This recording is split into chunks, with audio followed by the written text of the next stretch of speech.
আসসালামু আলাইকুম। আজকে আমরা কার্ডের অঙ্কগুলো দিয়ে কিভাবে প্রশ্ন আসতে পারে সেটার বিস্তারিত আলোচনা করব। আশা করছি এই ক্লাস যদি তোমরা সম্পূর্ণ করো, কার্ডের যত রকমের সমস্যা সব কিছুই ক্লিয়ার হয়ে যাবে। এই জন্য ক্লাসের প্রথম থেকে শেষ পর্যন্ত করতে হবে। এইটা আমাদের অনুশ্রেণীর 2 নম্বর প্রশ্ন উঠিয়েছি আমি, আর এটা আমাদের 17 পৃষ্ঠার প্রশ্ন দেওয়া আছে। তো কার্ড থেকে 6টা অঙ্ক দেওয়া আছে। দেখো 1টা 2টা 3টা 4টা 5টা 6টা, এখানেও 6টা অঙ্ক দেওয়া আছে। তো প্রথমে বলছে বৃহত্তম সংখ্যা নির্ণয় করো। আমরা গত পর্বগুলোতে শিখেছি যে অঙ্ক কতগুলো এবং বৃহত্তম অঙ্ক কোনটা। যদি ক্লাসগুলো না করে থাকো অবশ্যই আগের পর্বগুলো করে এসে এটা করলে তোমাদের জন্য সুবিধা হবে, আর যদি করে থাকো অসংখ্য ধন্যবাদ। দেখো এই যে 0 থেকে 9 পর্যন্ত এই 10টা হচ্ছে আমাদের অঙ্ক। এই অঙ্ক যদি আমি তোমাকে বলি, এই 0 তো দেখা যাচ্ছে যে 0কে আমরা কি বলি, একবারে শুধু 0 হিসেবে আমি কোনো সংখ্যা একক হিসেবে বিবেচনা করতে পারি না। এটা গাণিতিক একটা বিশেষ কাজ আছে, এটা সহযোগী অঙ্ক বলা হয়। বাকিগুলো খেয়াল করো, এর মধ্যে সবচেয়ে বড় অঙ্ক কোনটা? 9। এর চেয়ে ছোট কোনটা? 8। মানে কি 9 বাদে সবচেয়ে বড় কোনটা? 8। মানে এটা সবচেয়ে বড় বৃহত্তম অঙ্ক এইগুলা। এইটা তার চেয়ে এটা ছোট, তার চেয়ে এটা ছোট।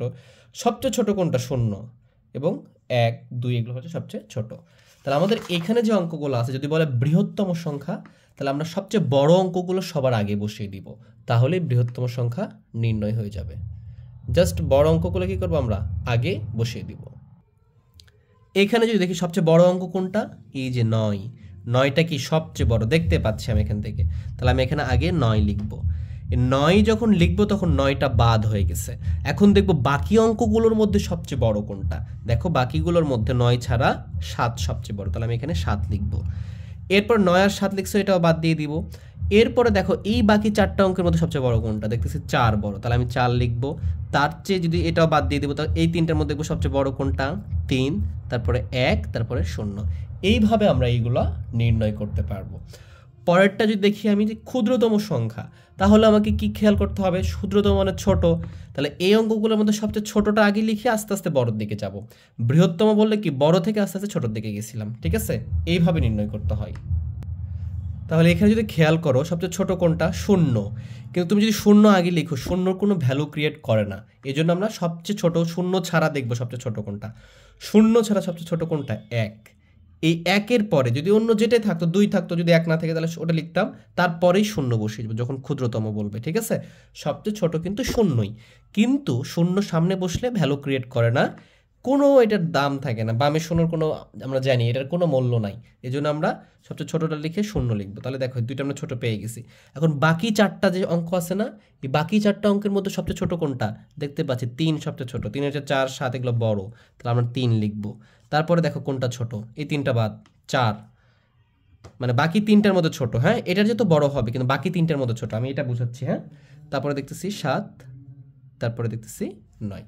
তাহলে আমাদের বৃহত্তম সংখ্যা ক্ষুদ্রতম সংখ্যা নির্ণয় হয়ে গেল। এবারে বলতেছে বৃহত্তম বিজোড় সংখ্যা নির্ণয় করো। এগুলো কিন্তু বৃহত্তম সংখ্যা তৈরি করার প্রশ্ন লেখা থাকে, নির্ণয় করো, যেটাই বলুক একই বিষয়। হ্যাঁ, আচ্ছা, বৃহত্তম বিজোড় সংখ্যা নির্ণয় করো। ভালো করে বিষয়টা বুঝতে হবে। বিজোড় সংখ্যা কি? বিজোড় সংখ্যা কখন হবে? যখন এই যে গত ক্লাসগুলোতে আমরা শিখেছি এটা, যে 1 3 5 7 9 এই 5টা অঙ্কের যে কোনো অঙ্ক যদি একক স্থানীয় থাকে, একক স্থানে থাকলে সেটা বিজোড় সংখ্যা হবে। এবং 2 4 6 8 0 এগুলো যদি একক স্থানে থাকে তাহলে এটা জোড় হবে। জাস্ট এটা মনে রাখো। একক স্থান বলতে আমি বোঝাচ্ছি এখানে কি আছে আমার দেখার দরকার নাই। এই যে এখানে 1 লিখছি, এই যে একক স্থানে কি আছে? 1 আছে, তার মানে এটা বিজোড়। এখানে জোড় থাকার বিজোড় থেকে আমি দেখবো না, ঠিক আছে? মনে করি এখানে 3 6 7 দিয়ে এখানে 2 দিয়ে দিচ্ছি। দেখো একক স্থানে কি আছে? 2 জোড় 1 বিজোড়, তাহলে 2 জোড় থাকার জন্য এটা জোড় সংখ্যা, এটা বিজোড় সংখ্যা হয়ে গেছে টোটালটা। তাহলে আমরা একক স্থানটা খেয়াল করব। একক স্থানে 1 3 5 7 9 থাকলে বিজোড় সংখ্যা, 2 4 6 8 0 থাকলে জোড় সংখ্যা। তাহলে এখানে বলছে বৃহত্তম বিজোড় সংখ্যা। তাহলে বৃহত্তম বিজোড় সংখ্যা কখন হবে? দেখো এখানে বিজোড় অঙ্ক কোন কয়টা আছে এটা খেয়াল করতে হবে আগে। এখানে বিজোড় অঙ্ক আছে 1টা 2টা 3টা। যখন বলবে বৃহত্তম বিজোড় সংখ্যা নির্ণয় করো, তখন এই যে দেখো বিজোড় অঙ্ক যেটা বলছে না, বৃহত্তম বিজোড় বলছে, এই জন্য সবচেয়ে যেটা ছোট ক্ষুদ্রতম বিজোড় থাকবে সেটা সবার শেষে দিতে হবে, ঠিক আছে? দেখো বৃহত্তম সংখ্যা নির্ণয় করেছিলাম, এখানে 0 ছিল, জন্য এটা কি হয়ে গেছে? জোড় সংখ্যা হয়ে গেছে। জাস্ট এগুলো কিন্তু এই দুইটাই কিন্তু বিজোড় সংখ্যা। আমি যদি খালি 0টা আগে দিয়ে পরে দিয়ে দিই তাহলে সংখ্যাটা বিজোড় হবে এবং সবচেয়ে বৃহত্তম হবে। ভালো করে খেয়াল করো, আমি যদি এটা লিখি যে 9 7 4 3 0 1, দেখো এটা এখন বৃহত্তম বিজোড় সংখ্যা হয়ে গেছে। এখন প্রশ্ন হতে পারে যে এই যে 7, 9 এটা তো বিজোড়, এটা তো আমি কেন এখানে দিলাম না, 1কে কেন দিলাম? দেখো তুমি যদি এই 1কে যদি 9কে যদি এখানে দাও আর 1কে যদি এখানে দাও তাহলে তো একটা ক্ষুদ্রতম সংখ্যা হবে। এখানে দেখো 9,74,000 আছে, আর এখানে যদি 1 দিতে তাহলে কি 1 লক্ষ হতো, তাহলে কি অনেক ছোট না? এই জন্য বৃহত্তম বিজোড় বললে সবচেয়ে ছোট যে বিজোড়টা থাকবে সেইটা শুধু শেষে পাঠিয়ে দিব, ঠিক আছে? এইটাই হলে হয়ে যাবে এটা বৃহত্তম বিজোড় বললে। এখন বলতে পারতো যে বৃহত্তম জোড় সংখ্যা নির্ণয় করো, তাহলে এখন দেখো তো বৃহত্তম জোড় সংখ্যা কোনটা? এই বৃহত্তম সংখ্যাই কিন্তু বৃহত্তম জোড় সংখ্যা। দেখো এটা বৃহত্তম সংখ্যা আমি করছি, এবং এইটা দেখো জোড় সংখ্যাও কিন্তু এটা শূন্য আছে শেষে। যদি 4ও জোড় সংখ্যা, 4 দিলে তো এটা ছোট হয়ে যাবে, বুঝতে পারছো? এখানে 74,000 আছে, শূন্য দিলে কত হবে? 70,000 হবে। তার মানে এই বৃহত্তম সংখ্যা, এই যে বৃহত্তম সংখ্যা এটা, এবং বৃহত্তম জোড় সংখ্যাও এইটা, কারণ শূন্য আছে জোড় সংখ্যা, এই জন্য বৃহত্তম বিজোড় সংখ্যা চাইছে। আশা করি বুঝতেছো, যখন বৃহত্তম বিজোড় সংখ্যা চাইবে যেই সংখ্যাগুলো থাকবে, যে জোড় যেটা আমরা বৃহত্তম সংখ্যা নির্ণয় করছি ওখান থেকে দেখব সবচেয়ে ছোট বিজোড়টা খালি শেষে দিয়ে দিব, জাস্ট এখান থেকে উঠিয়ে নিয়ে সবচেয়ে বিজোড়টা শেষে দিয়ে দেবো, তাহলে বৃহত্তম বিজোড় সংখ্যা নির্ণয় হবে।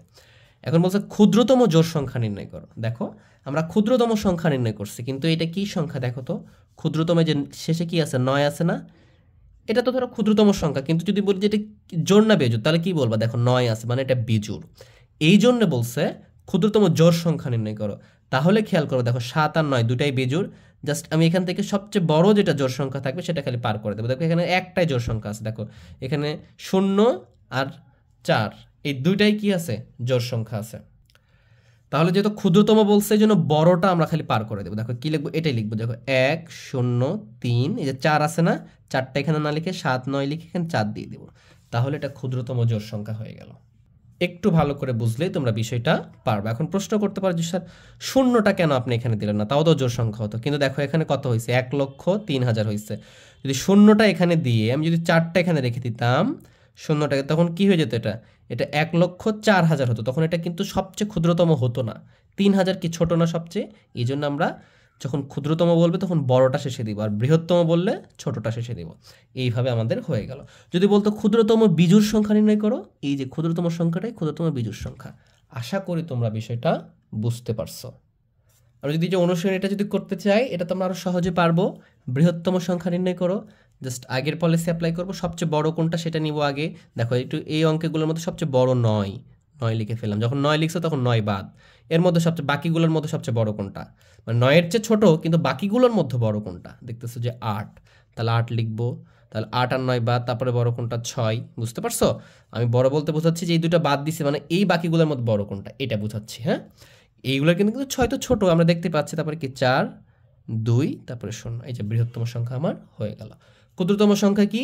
জাস্ট এটা উল্টিয়ে দিব, মানে 2টা আগে লিখবো, তারপর 0 লিখবো, তারপরে 4, 6, 8, 9, মানে কি ছোট থেকে বড় যাবো। যেহেতু 0 আগে লেখা যায় না, জাস্ট ছোটটা লিখে তারপরে 0 দিয়ে ছোট থেকে আস্তে আস্তে বড় যাবো, তাহলে ক্ষুদ্রতম সংখ্যা নির্ণয় হবে। দেখো এখানে কত ছিল? 9,86,420। আর এখানে কত হয়েছে? 2,04,689। কত ছোট হয়েছে না এটার চেয়ে? অনেক ছোট হয়েছে। এখন বলছে বৃহত্তম বিজোড় সংখ্যা। বৃহত্তম বিজোড় সংখ্যা। এখন এখানে ভালো করে খেয়াল করো, এখানে বিজোড় সংখ্যা কয়টা আছে দেখো তো? 0। এটা কি একক স্থানে থাকলে বিজোড় হয়? না, জোড় হয়। 2, 6, 8, 4 সবগুলো জোড় সংখ্যা হয় একক স্থানে থাকলে। শুধু 9 যদি একক স্থানে থাকে তাহলে বিজোড় হয়। বুঝতে পারতেছ? এখানে 6টা সংখ্যার মধ্যে বাকি 5টাই একক স্থানে বসলে জোড় সংখ্যা তৈরি করবে। এই জন্য শুধু 9 আছে, তার মানে কি বৃহত্তম বিজোড় বানাইতে হবে। জাস্ট এই 9টাকে এখন পাঠাইতে হবে। যদি অন্য সংখ্যা পাঠাইতাম থাকতো তাহলে আমি ওটাকে একক স্থানে দিতাম। তাহলে কি লিখবো? বৃহত্তম বিজোড় সংখ্যা 8, 6, 4, 2, এই যে 9 দিয়ে দিলাম। এটা 0, 9, 0, 9। আশা করি বুঝতে পারতেছো। যদি অন্য সংখ্যা দাও, দেখো সবগুলোই জোড় সংখ্যা। আমি তো বলছি যে 2, 4, 6, 8, 0 এগুলো একক স্থান থাকলে জোড় সংখ্যা হয়। এখানে বলছে বৃহত্তম বিজোড়, তাহলে 8, 6, 4, 2, 9 খালি একটাই বিজোড় অঙ্ক আছে এখানে। বুঝতে পারছো? এই যে আমাদের বৃহত্তম বিজোড় সংখ্যা হয়ে গেল। যদি বলে ক্ষুদ্রতম বিজোড় সংখ্যা, তাহলে ক্ষুদ্রতম বিজোড় সংখ্যা, দেখো ক্ষুদ্রতম সংখ্যা কোনটা? এটা না? দেখো ক্ষুদ্রতম সংখ্যা এটা, এবং এটা কি জোড় না বেজোড়? দেখো তো শেষে 9 আছে না? বিজোড়। তার মানে এইটাই ক্ষুদ্রতম সংখ্যা এবং ওইটাই ক্ষুদ্রতম বিজোড় সংখ্যা। বুঝতে পারছো না? বুঝো নাই? দেখো এটা ক্ষুদ্রতম সংখ্যাও এবং ক্ষুদ্রতম বিজোড় সংখ্যাও, একটা সংখ্যা দুইটা সংখ্যাই হতে পারে। বুঝতে পারছো?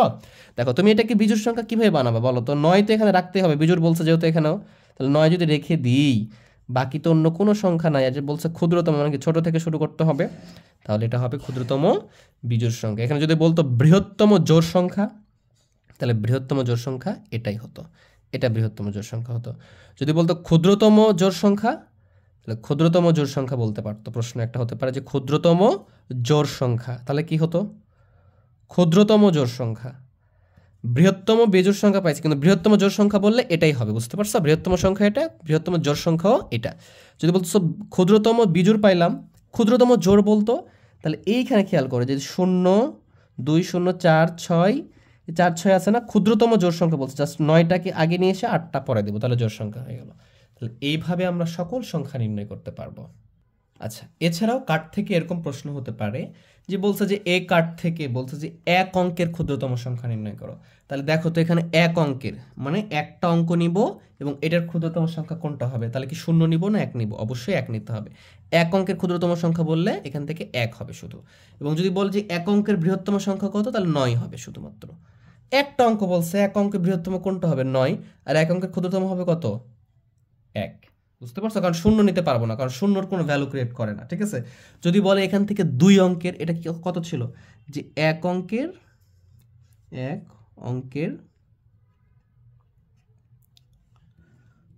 সংখ্যা। যদি বলে বৃহত্তম, তাহলে দেখো এখান থেকে এক অঙ্কের বৃহত্তম সংখ্যা কত? 9। ক্ষুদ্রতম কত? এখানকার 1। যদি বলে যে এইটার এক অঙ্কের বৃহত্তম সংখ্যা কত? এখানেও 9। আর ক্ষুদ্রতম কত? এখানে কিন্তু 2। এখানে কত হবে? 2 হবে। বুঝতে পারছো? আমি যদি বলি যে 2 অঙ্কের বৃহত্তম সংখ্যা, এখানকার যদি 2 অঙ্কের বৃহত্তম সংখ্যা, তাহলে দুইটা বড় বড় অঙ্ক নিব, এই যে 9 নিব, তারপরে 7 নিব, এই যে 9 নিব, এখানে 7 নিব। কিন্তু এখানে যদি বলে 2 অঙ্কের ক্ষুদ্রতম সংখ্যা, তাহলে কি নিব? 1 নিব, ক্ষুদ্রতম বলছো, তারপর কি নিব? 0 নিব। আশা করি বুঝতেছো। যদি বলে 3 অঙ্কের সংখ্যা বৃহত্তম যদি বলে, তাহলে 3টা বড় সংখ্যা নিব, তাহলে এখানে বড় সংখ্যা কি আছে? 9 7 4, 9 7 4। আর ক্ষুদ্রতম বলে কি নিব? 1 0, এই যে 3। মানে যে সংখ্যাগুলো তোমার এখানে নিছো না, ওইটার উপর ডিপেন্ড করে তুমি নিতে পারবা। বুঝতে পারছো? মানে 3টা অঙ্ক বললে 3টা অঙ্ক থাকতে হবে। যদি বলে 4 অঙ্ক, তার মানে কি 4টা অঙ্ক নিব, এখান থেকে 4টা নিয়ে নিব। যদি এইখানে বলতো, সেম ভাবে আমরা নিতাম। বলতো 3 অঙ্কের বৃহত্তম, তাহলে কি নিতাম? 9 8 6, মানে যে প্রথম 3টা নিতাম। 3 অঙ্কের ক্ষুদ্রতম বলতে হলে 2 0 4 প্রথম নিতাম। 4টা বললে 4টা নিতাম। যদি বলতো 6 অঙ্কের, এখানে তো 6টা অঙ্কই আছে, এই টোটালটাই নিতাম। আশা করি বুঝতেছো তোমরা। 5 অঙ্কের বললে জাস্ট এখান থেকেই বৃহত্তম 5টা নিতাম, 0টা বাদ দিতাম। ক্ষুদ্রতম বললে এই 5টা নিতাম, 9টা বাদ দিতাম। মানে যদি বলতো 5 অঙ্কের ক্ষুদ্রতম সংখ্যা, তাহলে এই 5টা নিতাম। এটা তো ক্ষুদ্রতম সংখ্যা, এটা কয় অঙ্কে আছে? 6 অঙ্কের। 6 অঙ্কের বললে তো আমরা সবগুলো নিব। আচ্ছা, আমরা অন্য টপিকেরগুলো শুরু করি। 17 পৃষ্ঠার একবার নিচের দিকে দেখবা লেখা আছে যে 999। কি লেখা আছে? 1 নম্বরে লেখা আছে 999 এর পরবর্তী সংখ্যা কত? পরবর্তী বলছে, কি বলছে? পরবর্তী। পরবর্তী মানে সামনে। পরবর্তী মানে কি? সামনে। তোমাকে যদি বলি যে 5-এর পরবর্তী সংখ্যা কত, তাহলে তুমি কি বলবা? 6 বলবা। 7-এর পরবর্তী কত, তাহলে কি বলবা? 8 বলবা। যদি বলি 15-র পরবর্তী কত, তাহলে কি বলবা? 15-র পরবর্তী মানে 15-র পরের সংখ্যা কত? বুঝতে পারছো? পরবর্তী মানে পরে, তার মানে 15-র পরবর্তী বা পরের সংখ্যা হচ্ছে কত? 16। তাহলে আমরা এগুলো কিভাবে পাচ্ছি বলো তো? 1 যোগ করলে পাচ্ছি না? দেখো, 5-এর সাথে 1 যোগ করলে কত পাচ্ছি? 6। আর 5-এর পরবর্তী সংখ্যা কত? 6। সেম ভাবে 15-এর সাথে যদি আমি 1 যোগ করি, তাহলে কত পাচ্ছি? 15-এর সাথে যদি 1 যোগ করি, তাহলে কত পাচ্ছি? 16। তাহলে 15-এর পরবর্তী সংখ্যা কত? 16। যদি বলি যে 9-এর পরবর্তী সংখ্যা কত, 15-এর সাথে 1 যোগ করলে কত পাচ্ছি? 10। 9-এর পরবর্তী সংখ্যা কত? 10। তাহলে এই যে 999 পরবর্তী সংখ্যা কত? জাস্ট আমরা এই যে 999 এর সাথে কি যোগ করব? তাহলে 1 যোগ করব। আর 1 যোগ করলে কত হবে? দেখো, 9 আর 1 যোগ করলে 0, হাত থাকে 1, 1 যোগ করলে 0, হাত থাকে 1, 9 এর আগে কত? 10। খারাপভাবে যোগ করতে পারো তোমরা, হ্যাঁ? এখানে 99 লিখে প্লাস দিয়ে এখানে 1 লিখতে পারো, যোগ লিখে, তাহলে দেখবে 1000। তাহলে 999 এর পরবর্তী সংখ্যা হচ্ছে কত? 1000। তোমরা লিখবা যে উত্তর 999 এর পরবর্তী সংখ্যাটি 1000। পরবর্তী মানে পরের সংখ্যা। 2 নম্বরটাতে বলতেছে যে 10,000 দিয়ে রাখছে। কত দিয়ে রাখছে? 10,000। এই 10,000-এর পূর্বের সংখ্যা বলছে। পূর্বের তো পূর্বের মানে কি? আগের। পূর্বের মানে কি? আগের। এখানে যেমন দেখলাম না, দেখো 5-এর পরের সংখ্যা কত 6, কিন্তু 5-এর আগের সংখ্যা কত বলো তো 4, 15-র আগের সংখ্যা কত বলো তো 14, 9-এর আগের সংখ্যা কত বলো তো 8। তার মানে কিভাবে পাচ্ছি, এই যে 5 থেকে 1 বিয়োগ করলে কত পাচ্ছি 4 পাচ্ছি, মানে 5-এর আগের সংখ্যা 4। এভাবে যদি 10-এর আগের সংখ্যা কত 1 বিয়োগ করলে পাচ্ছি 9, মানে 10-এর আগের সংখ্যা 9, কোথা থেকে পাচ্ছি 1 বিয়োগ করলে পাচ্ছি। তাহলে যেটা বলবে তার সাথে 1 বিয়োগ করবা, তার মানে তুমি এখান থেকে যদি 1 বিয়োগ করে দাও তাহলে এই 10,000-এর পূর্বের সংখ্যাটি পাবা বা আগের সংখ্যা পাবা, একই কথা, ঠিক আছে। তুমি যদি 10 থেকে 1 বিয়োগ করো তাহলে কত আসবে এখানে 9, আমরা বিয়োগটা শিখবো পরে। 9 আছে কয় 10, এটাকে 10 ধরতে হয়, তাই না। বড় সংখ্যা বড় সংখ্যা থেকে আমরা বিয়োগ করতে হয়, যেহেতু ছোট সংখ্যা আছে এটাকে বড় বানাবো। তাহলে কত হবে 9 হাত থেকে 1, তাহলে কত আসবে 9, এখানে হাত থেকে 1 9, এখানে হাত থেকে 1 9, একে একে মিলে বামে শূন্য পড়ে না। তাহলে তুমি লিখবা 10,000, এইটা লিখবা 10,000 এর পূর্বের সংখ্যাটি হচ্ছে 9,999, ঠিক আছে, এইভাবে লিখে ফেলবা। তাহলে আমরা এখন অনুশীলনী শুরু করি। অনুশীলনী 2-এ 1 নম্বরে বলতেছে যে নিচের সংখ্যাগুলো তুলনা করো। আমরা তো তুলনা শিখছি, আমরা একটু দ্রুত তুলনাটা করে ফেলবো। দেখো আগের ক্লাসে তুলনাটা শিখছি, যদি ক্লাসটা করে না থাকো ওই তুলনার বেসিক ক্লাসগুলো শিখিয়েছি আমি, এখানে কিছু কি পয়েন্টও দেখানো হয়েছে, যে 3টা পয়েন্ট জানলে তোমার এগুলো সহজ হবে। যদি করে না থাকো অবশ্যই ওটা করে আসবা। তাহলে এখানে আমরা বলছিলাম যে যেখানে অঙ্কের সংখ্যা বেশি হবে সেটা বড় হবে। দেখো যদি সমান হয় তাহলে আমাদের কি করতে হবে, দেখো এখানে 4টা অঙ্ক, এখানে 4টা অঙ্ক, কোনোটাতে বেশি নাই, তাহলে কি করব আমরা বড় স্থানীয় মানটা দেখব। তো বড় স্থানীয় মান শেষে থাকে, বামে থাকে, দেখতেছি দুইটাই সমান। তারপরে কি এর পরের স্থানীয় মানটা দেখবো, মানে এর চেয়ে ছোট স্থানীয় মানটা দেখবো, যেটা বড় হবে ওইটা বড়। দেখো এখানে 5টা 4-এর চেয়ে কি বড়, তাহলে এইটা বড়। আমরা এখানে কি চিহ্ন ব্যবহার করব, তাহলে আমরা এখানে লেস দেন ব্যবহার করব। এর পরেরটা দেওয়া রাখছে, এই যে এরকম টোরে দিয়ে রাখছে আমাদেরকে যে 1 1 1 0 0, আর এখানে 1 1 0 0 1। দেখো এখানে প্রথম স্থানীয় মান, দেখো এখানে 5টা অঙ্ক, এখানেও 5টা অঙ্ক, তাহলে কোনটা বড়। তাহলে আমি দেখবো এখন স্থানীয় মান দেখবো, বড় স্থানীয় মান এটা, এটা দুইটাই সমান, তারপরটাও সমান, তারপর এটা দেখবো আর এটা দেখবো। দেখো এখানে 1 আর এখানে কত 0, তার মানে এটা বড়, তাহলে এটা আমাদের বড় হবে। এখানে আমাদের গ্রেটার দেন সাইনটা, গ্রেটার দেন যে চিহ্নটা সেটা বসাইতে হবে। এরপর 3 নম্বরটা যদি দেখি আমরা, 3 নম্বর লেখা আছে যে 2 8 9 9 9 9, এরপরে লেখা আছে যে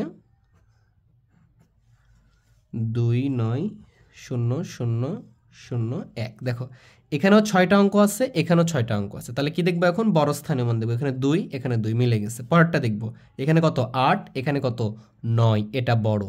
এখন প্রশ্ন হতে পারে এখানে এতগুলো শূন্য, এখানে 9, তাহলে তো এটা বড় হওয়ার কথা ছিল, কিন্তু না। স্থানীয় মানটা খেয়াল করো, যেটা অজুতে যেটা আছে, এটা কি একক দশক শতক হাজার অজুত, এটা অজুত। এটা দেখো 90,000 হয়েছে, এটা কি 89,000 হয়েছে। 90 আর 89, 90 তো অবশ্যই বড়, তাহলে দেখো এই স্থানীয় মানটার ক্ষেত্রে এটা বড়। এদিকে বড় থাকতে পারে, কোনো সমস্যা নেই, কিন্তু বড় স্থানীয় মানটা যে বড়, এই যে 9 বড়, এই জন্য তাহলে কি হবে, এটা বড় হবে। আমরা এখানে লেস দেন চিহ্নটা ব্যবহার করবো, বা ছোট চিহ্ন বলতে পারি এটাকে আমরা। এবারে যদি আমরা পরেরটা করি, পরেরটাতে দেখো লেখা আছে যে 2 2 2 2 2 2, 6টা 2 1, এরপরে ঘর দিয়ে রাখছে, এরপরে 2 2 2 2 2 2, 6টা 2 3। ভালো করে খেয়াল করো, এখানেও 6টা 2, 7টা সংখ্যা টোটাল, এখানেও 6টা 2, এটা দিয়ে 7টা সংখ্যা টোটাল। তাহলে দেখো তো দুইটাই তো সমান সমান, বড় চিহ্নগুলো দেখো এটার সাথে এটা সবগুলো সমান পাবা। এবারে কোথায় যে মিলবে, তাহলে এককে যে খেয়াল করতে হবে, এককে বড় কোনটা। দেখো এককে এটা বড়, এটা কিন্তু এককে কি হয়ে গেছে, ছোট হয়েছে। মানে এখানে 22,22,221, এখানে 22,22,223, এখানে 21, এখানে 23, তার মানে এইটা বড়। তাহলে এইভাবে আমরা এগুলা নির্ণয় করতে পারবো। আশা করি তোমরা বিষয়টা বুঝতেছ। এটা ছিল আমাদের 4 নম্বর। এবার 5 নম্বরটা যদি খেয়াল করি আমরা, 5 নম্বরটাতে লেখা আছে যে 1 0 1 1 0 0 1, এখানে ফাঁকা ঘর, 1 0 1 1 0 0 1। এখন খেয়াল করো এখানে 1, এখানেও 1 0 0, 2টা 1 2টা 1, 2টা 0 2টা 0, এখানে 1 এখানে 1, সবগুলো সমান। তাহলে কি এটাকে বড় এটাকে ছোট বলতে পারবো? এই চিহ্নটা কখন ব্যবহার করতেছি, যখন এটা বড় হচ্ছে তখন আমি বলতেছি এইটা লেস দেন এইটা। এটা বড় হচ্ছে তখন বলছে এটা গ্রেটার দেন এইটা। কিন্তু যখন সমান হচ্ছে তখন কি বলবো আমরা? এই যে সমান বসাবো, কারণ এগুলো হচ্ছে সম্পর্ক চিহ্ন, আমি সম্পর্ক বোঝাচ্ছি, এদের মধ্যে একটা রিলেশন বোঝাচ্ছি, এদের কি সম্পর্ক আছে বলতেছি যে এই দুটো সমান সম্পর্ক। এই দুটোকে বলতেছে যে এটার চেয়ে এটা বড়, এটার চেয়ে এটা কি বড়, বা এটা এটার চেয়ে এটা বড়। আবার কি বলতেছি? এই যে এটার চেয়ে এটা ছোট, এইভাবে বোঝাচ্ছি আমি, অথবা এটার চেয়ে এটা বড়, একটা সম্পর্ক বোঝাচ্ছে, এদেরকে রিলেশন সিম্বল বলা হয়। ঠিক আছে, তাহলে আমরা এইভাবে নির্ণয় করতে পারি। এখন 6 নম্বরে আরেকটা দেওয়া আছে যে এখানে দেওয়া আছে 7টা 5, 4টা 5 লিখে ফেললাম, আর এ পাশে দেওয়া আছে 6টা 5। তাহলে এখানে 6টা আর এখানে 7টা, তাহলে যেখানে অঙ্ক বেশি থাকবে সেটা কি হবে? বড় হবে। খুব সিম্পল, যদিও সমান হোক। এইভাবে আমরা 1 নম্বর সমাধান করলাম। 2 নম্বরটা আগেই সমাধান করছি আমরা প্রথমের দিকে ক্লাসের। এবার আমরা 3 নম্বর সমাধান করে এই অনুশ্রেণীটা শেষ করব। আচ্ছা, এই অঙ্কটা অনুশ্রেণী 2 এর 3 নম্বর অঙ্ক এটা। হ্যাঁ, এটা দিয়ে রাখছে, এটা দিয়ে রেখে বলতেছে, তোমরা দেখো প্রশ্নটা লিখে আছে যে কয়েকটি শহরের জনসংখ্যার তালিকা নিচে দেওয়া হলো, মানে এইটা দেওয়া হচ্ছে জনসংখ্যার তালিকা। সংখ্যাগুলোকে ছোট থেকে বড় ক্রমে সাজাও এবং কোন শহরের জনসংখ্যা সর্বোচ্চ, কোন শহরের জনসংখ্যা সর্বনিম্ন তা নির্ণয় করো। ছোট থেকে বড় ক্রমে সাজাতে বলছে। আচ্ছা, শহর বলতে কি? এই ক একটা শহর, খ একটা শহর, গ একটা শহর। হ্যাঁ, আমাদের শহরের নাম থাকতে পারে না, যেমন ঢাকা, রাজশাহী, চট্টগ্রাম, সিলেট। এভাবে ক বলতে আমি ঢাকাকে বুঝতে পারি, অথবা খ কে ঢাকা বুঝতে পারি, রাজশাহী, যে কোনো একটা বলি। এখানে ক বলতে একটা শহরকে বোঝাচ্ছে। এখন বলছে যে এটাকে ছোট ক্রমে সাজাই, সাজানোর জন্য তোমরা এইভাবে উত্তর করবে। এটা আমাদের অ্যান্সার, এটা আমাদের উত্তর, এটা আমাদের উত্তরপত্র। ঠিক আছে, জাস্ট এইভাবে আমরা উত্তরটা করব। এইটা শীটটা আমরা এঁকেছি এটা উত্তর করার জন্য। এটা প্রশ্ন দেওয়া আছে, তুমি তো প্রশ্ন দেখতেই পাবা, প্রশ্ন তো তোমার উঠানোর দরকার নাই, আমি তোমাদের বোঝানোর জন্য উঠেইছি। আর এখানে আমরা কি করব? উত্তরটা করব। তো উত্তরটা কিভাবে করব দেখো, এখানে প্রথমে বলছে যে ছোট থেকে বড় ক্রমে সাজাইতে হবে, তার মানে আমাকে এখান থেকে খুঁজে বের করতে হবে কোনটা সবচেয়ে ছোট। ঠিক আছে, আগে এই সিকোয়েন্সটা খেয়াল করব। সবচেয়ে ছোট কোনটা দেখো, এখানে দেখো 6টা অঙ্ক আছে, এখানে 7টা অঙ্ক আছে, এখানে 7টা, এখানেও 7টা, এখানে 6টা। তোমরা ছোট কোনটা? এই দুইটা সবচেয়ে ছোট। এখন এই দুটো 6 অঙ্কের জন্য ছোট হবে, কিন্তু এই দুইটার মধ্যে সবচেয়ে ছোট কোনটা? দেখতেছি এটা 3, এখানে 8, তাহলে অবশ্যই এটা সবচেয়ে ছোট। তাহলে ক হচ্ছে কি সবচেয়ে ছোট। আর এখানে ছোট থেকে সাজাইতে বলছে, জাস্ট এখানে কয় লিখে ফেলবা। তাহলে এখানে কি লিখবা? ক, আর এই জনসংখ্যাটা এখানে লিখে ফেলবা যে এখানে 3,71,993, মানে ক শহরে, ক শহর বলতে তুমি যে কোনো শহরকে বিবেচনা করতে পারো, এখানে ক শহর বলবো আমরা। ক শহরের জনসংখ্যা আছে 3,71,993, এটা সবচেয়ে ছোট। এখন যদি এটা ছোট হয় তার মানে এইটা তোমার বাদ। এটা তুমি কি করছো? যেটা নিছি সেটা কি হয়ে গেছে আমার? সেটা বাদ হয়ে গেছে, মানে এইটা বাদ, এটা ক্রস, এটা কি ক্রস কেটে দিতে হবে এভাবে, বুঝতে পারছো?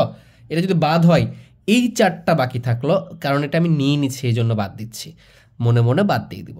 এই যে 4টা থাকলো, এই 4টার মধ্যে সবচেয়ে ছোট কোনটা? দেখতেছি এখানে 7টা করে সংখ্যা, এখানে 6টা, তার মানে এটা ছোট। তাহলে আমি এটা কোন শহর? শহরের নাম কি? ও শহর, আমি এখানে ও লিখবো। বুঝতে পারছো? ভালো করে খেয়াল করো। এখানে জনসংখ্যা কত আছে? 8,86,397 জন। ঠিক আছে, এটা তার কি জনসংখ্যা। এখন এই দুটা তো লিখে ফেলছে, তার মানে এটাও তখন কি করবো? আমি মনে মনে বাদ দিব, বোঝানোর জন্য আমি ক্রস দিচ্ছি কিন্তু। ঠিক আছে, এটাও বাদ হয়ে গেল। তাহলে এই বাকি 3টা আছে না, দেখো 3টাতে 7টা করে অঙ্ক আছে, তার মানে এটার মধ্যে সবচেয়ে ছোট কোনটা? দেখো এখানে 2, এখানে 3, এখানে 4, খুবই সহজ, 2টা ছোট। আমরা বড় স্থানীয় মানটা দেখি বাম পাশে থাকে, এটা ছোট, তাহলে আমি এখানে লিখে ফেলবো খ। তাহলে তালিকায় 3 নম্বর ছোট থেকে 3 আসতেছে খ। কত জনসংখ্যা আছে? 24,56,000, তাহলে লিখো 24,56,891 জন খ শহরে।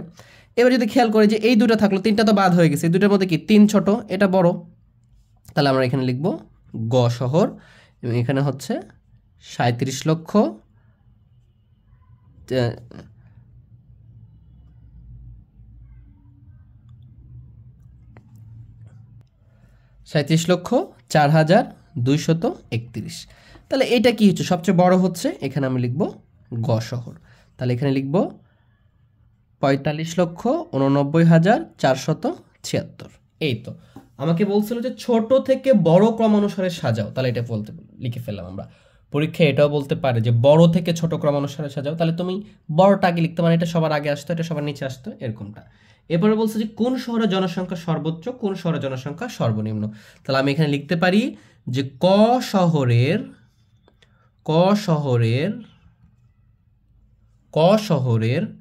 জনসংখ্যা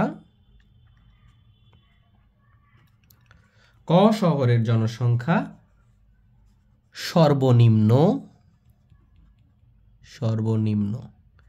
এবং খ শহরের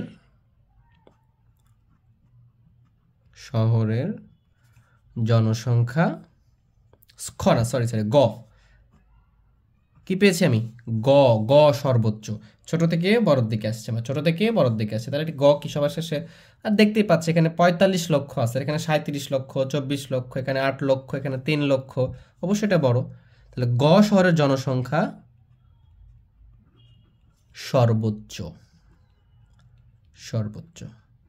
ব্র্যাকেটে অবশ্য নাম্বারটাও দিতে পারো, যে এতজন আছে দিতে পারো, 45,89,476 না দিলেও হবে। হ্যাঁ, এখানেও দিতে পারো 3,71,993। তাহলে এর মাধ্যমে আমরা 2 অধ্যায়টা শেষ করলাম। আশা করি তোমরা বুঝতে পারছো।